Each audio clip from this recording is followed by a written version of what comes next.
கோபால். ஆமா, நான் தான் கோபால். S pass. வந்துட்டாங்க. வாங்கடா வாங்க. இது யாரு? உங்க ஒய்ஃபா? டேய், நான் உன் பாச நேசம் பண்ணிட்டா.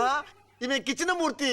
அவர் தூக்கவே இல்லை, நான் பார்த்தேன். நீங்க ஓகே சொன்னா தான் நான் விடணும். கவலைப்படாதீங்க பாஸ், நீங்க ஓகே சொன்னா தான் நான் விடுவேன். குணச்சித்திர வேடமாக இருந்தாலும் நகைச்சுவை வேடமாக இருந்தாலும் அற்புதமான நடிப்பை வெளிப்படுத்துபவர் நடிகர் சார்லி. கிட்டத்தட்ட 800 படங்களுக்கு மேல் நடித்திருந்தாலும் இதுவரை இவருக்கான அங்கீகாரம் கிடைக்கவில்லை.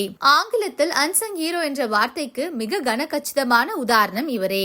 கான்ட்ராக்டர் நேசமணியை கொண்டாடிய நாம் என்னவோ நம் கோவாலுவை அந்த அளவிற்கு கொண்டாட மறந்துவிட்டோம். தலையில் அடிபட்டு அனைத்தையும் மறந்த நம் கோவாலுவின் வெள்ளந்தியான முகபாவனைகள் நடிப்பின் உச்சம். இவரை தவிர அந்த கதாபாத்திரத்தில் வேறு யாரும் நடித்திருக்க முடியாது. அதே போல் வெற்றி கொடிகட்டு திரைப்படத்தில் பணத்தை இழந்து ஊர் ஊராக சுற்றி திரியும் கதாபாத்திரம், குறிப்பாக பார்த்திபனை சந்திக்க வரும் ஒரு காட்சியில் ஒரு பைத்தியக்காரன் போல் அந்த கதாபாத்திரமாகவே வாழ்ந்திருப்பார். சமீபத்தில் ஹியூமர் இன் தமிழ் சினிமா என்ற தலைப்பில் நம் தஞ்சை தமிழ் பல்கலைக்கழகத்தில் PhD படிப்பை முடித்தார். பழம்பெரும் நகைச்சுவை நடிகர் நாகேஷ் போன்ற உயர் அங்கீகாரத்தில் இருக்க வேண்டியவர் இன்று இவரை கொண்டாட மறந்துவிட்டது. மார்ச் 6ஆம் தேதி பிறந்த நாள் காணும் சார்லியை நாமும் வாழ்த்துவோம். இந்த ஜாதகக்காரன் 54 வயசுக்கு அப்புறம் மகாராஜா மாதிரி தான் வாழ்ந்து ஆட்டி படைப்பார்.